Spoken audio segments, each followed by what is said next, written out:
ಕಳ್ತನ ಮಾಡ್ತೀಯಾ? ಇನ್ಸ್ಪೆಕ್ಟರ್ ಒಂದು ದೊಡ್ಡ ಕೋಲ್ ತಗೊಂಡು ಗೌತಮ್ನ ಹೊಡೆಯೋಕೆ ಶುರು ಮಾಡ್ದ. ಅದೇ ಟೈಮ್ ನಲ್ಲಿ ನಿಲ್ಸು. ಸಡನ್ ಆಗಿ ಹಿಂದೆಯಿಂದ ಒಂದು ಖಡಕ್ ಧ್ವನಿ ಬಂತು.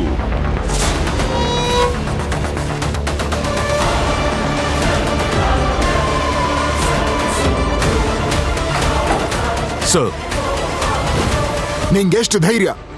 ನಂಗನ್ಸುತ್ತೆ ನಿನ್ನ ಕೆಲಸ ಮತ್ತೆ ಯೂನಿಫಾರ್ಮ್ ಮೇಲೆ ನಿಂಗೆ ದ್ವೇಷ ಶುರುವಾಗಿದೆ ಅಂತ.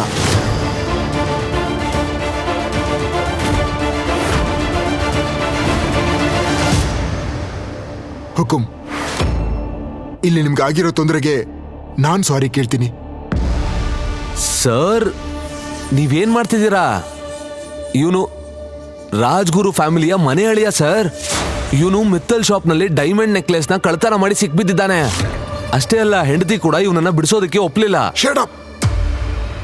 ಯಾಕೆ ಮಗನೇ, ನಿನ್ನ ಸಸ್ಪೆನ್ಷನ್ ಅಲ್ಲ, ಡೈರೆಕ್ಟ್ ಟರ್ಮಿನೇಷನ್ ಆಗುತ್ತೆ.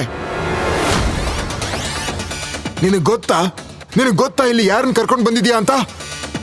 ಇವ್ರೇನಾದ್ರೂ ಮನ್ಸ್ ಮಾಡಿದ್ರೆ ಅಂತ 10 ಜ್ಯುವೆಲರಿ ಶಾಪ್ನ ಕೊಂಡ್ಕೊಂಡು ನನ್ನನ್ನೇ ತನ್ನ ಗಾರ್ಡ್ ಮಾಡ್ಕೋಬಹುದು. ಆಮೇಲೆ ಕಮಿಷನರ್ ತಮ್ಮ ಮೊಬೈಲ್ ನಲ್ಲಿ ಒಂದು ಮೆಸೇಜ್ ಅನ್ನ ಇನ್ಸ್ಪೆಕ್ಟರ್ಗೆ ತೋರಿಸಿದ್ರು. ಅದನ್ನ ನೋಡಿದ ತಕ್ಷಣ ಇನ್ಸ್ಪೆಕ್ಟರ್ ಮುಖ ಬೆಂಚ್ಕೊಳ್ತು. ಸರ್, ನಾನು ತಪ್ಪು ಮಾಡಿದೆ.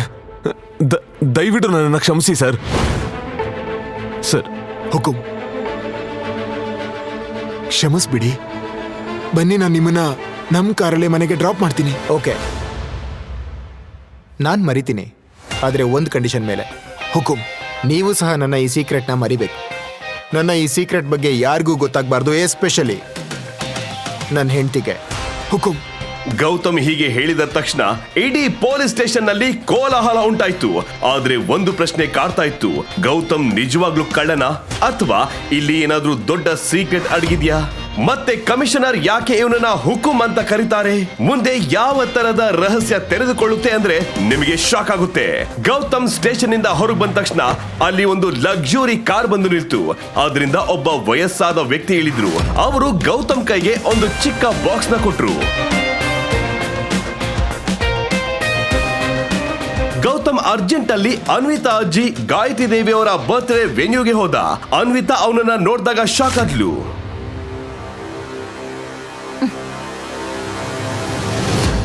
ಎಲ್ಲಿಂದ ಬಂದೆ ಇಲ್ಲಿಗೆ?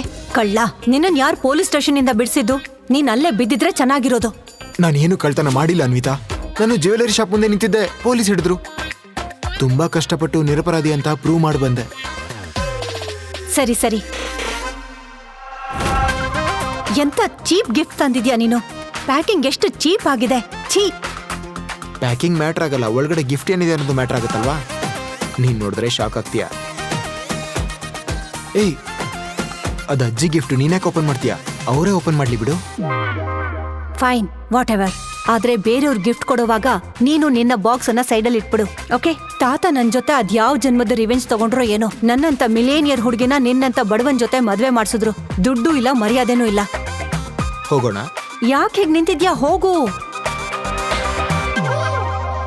ಥ್ಯಾಂಕ್ ಯು ಮಗಳೇ. ಮತ್ತೆ ಆ ಪಾರ್ಟಿಯಲ್ಲಿ ಅನ್ವಿತಾಳ ಕಸಿನ್ ಶರಣ್ಯ ಫುಲ್ ಮಿಂಚುತ್ತಾ ಬಂದ್ಲು. ಎಕ್ಸ್ಪೆನ್ಸಿವ್ ಬ್ಲಾಕ್ ಡ್ರೆಸ್ ಹಾಕಿ ಕೈಯಲ್ಲಿ ಒಂದು ಗೋಲ್ಡನ್ ಗಿಫ್ಟ್ ಹಿಡಿದು ಬರ್ತಾ ಇದ್ದ ಹಾಗೆ ಫುಲ್ ಪಾರ್ಟಿ ಅಟೆನ್ಷನ್ ಅವಳ ಕಡೆ ಹೋಯ್ತು. ಎಲ್ಲರ ಮಧ್ಯೆಯಿಂದ ಅವಳು ನೇರವಾಗಿ ಅಜ್ಜಿ ಹತ್ರ ಹೋದ್ಲು. ಹಾಯ್ ಅಜ್ಜಿ, ಇದು ನಿಮ್ಗೆ. ಹೇ ಶರಣ್ಯ, ನೀನ್ ಯಾಕೆ ಗಿಫ್ಟ್ ತರ್ಬೇಕು? ಅಜ್ಜಿ ಏನ್ ಹೇಳ್ತಾ ಇದ್ದೀರಾ? ನಾನು ನಿಮ್ ಬರ್ತಡೆಗೆ ಖಾಲಿ ಕೈಯಲ್ಲಿ ಬರ್ಬೇಕಾ? ಅದಾಗಲ್ಲ. ನೋಡಿ ನೋಡಿ, ನೀವ್ ಇಂಪ್ರೆಸ್ ಆಗ್ತೀರಾ. ಓ ಹಾಗಾ? ಹಾಗಾದ್ರೆ ನೋಡ್ಲೇಬೇಕು.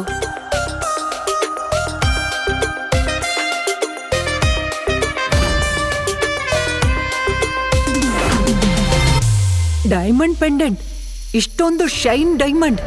ನಾನು 72 ವಯಸ್ಸಲ್ಲಿ ಇದನ್ನ ಮೊದಲನೇ ಬಾರಿಗೆ ನೋಡ್ತಿದ್ದೀನಿ.